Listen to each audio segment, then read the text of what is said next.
Illustrator দিয়ে এই ধরনের একটা ফুলের ছবি ডিজাইন করতে চলে যাবো অ্যাডোবি ইলাস্ট্রেটরে। তো আমি এইখান থেকে ইলিপস টুলটা সিলেক্ট করে নিব। আমি এখান থেকে একটা কালার দিয়ে নিচ্ছি, ব্লু কালার দিয়ে নিচ্ছি, ধরেন ব্লু কালারটা দিলাম। দেওয়ার পরে এখান থেকে কিবোর্ড থেকে শিফট এবং অল্টার চেপে ধরে এটাকে আমি ড্র্যাগ করবো, সমানভাবে হবে। এখান থেকে স্ট্রোকটা আমি 0.25 করে দেবো।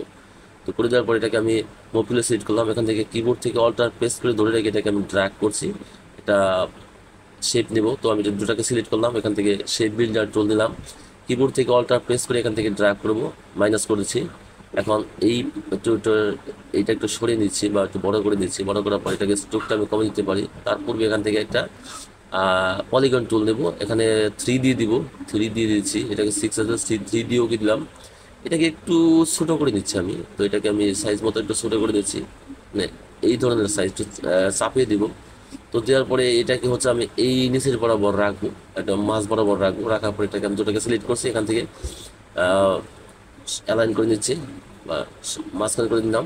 তো এখন এখান থেকে আমি শেপ বিল্ডার টুলটা সিলেক্ট করবো, শেপ বিল্ডার টুল। এখান থেকে কিবোর্ড থেকে অল্টার প্রেস করে ধরে রেখে এটাকে মাইনাস করে নিলাম। এখান থেকে স্ট্রোকটা আমি 0 করে দিচ্ছি, স্ট্রোকটা আমি 0 করে দিলাম। 0 করে দেওয়ার পরে এটাকে আমি ঘোরাবো। এখান থেকে একটা এলিপস টুল নেব, এইটা নিচে বরাবর রাখবো একটা। এটাকে আমি রিসাইজ করে নিচ্ছি, ছোট করে নিচ্ছি। ছোট করার পরে এটাকে আমি এই বরাবর রাখবো, এটা উপরে রাখবো। রাখার পরে আমি এটাকে পাতাটা সিলেক্ট করবো, লিপটা সিলেক্ট করবো। এখান থেকে রুটেড টুল যেটা আছে, রুটেড টুল নির্বাচন করে কিবোর্ড থেকে অল্টার প্রেস করে এখানে ক্লিক করবো, সেন্টার পয়েন্টে ক্লিক করবো। এখান থেকে হচ্ছে 45 দিয়ে দিব, 45। এখানে একটু কপি করবো, কপি। দেখুন এখন থেকে কিবোর্ড থেকে control D, control D, control D, control D. দেখুন আমার এটা হয়ে গেল। এখন মাঝখানে যে সার্কেলটা দেখতে পাচ্ছেন, এই মাঝখানের সার্কেলটা আমি হচ্ছে এটাকে সিলেক্ট করে এটাকে ডিলিট করে দেবো।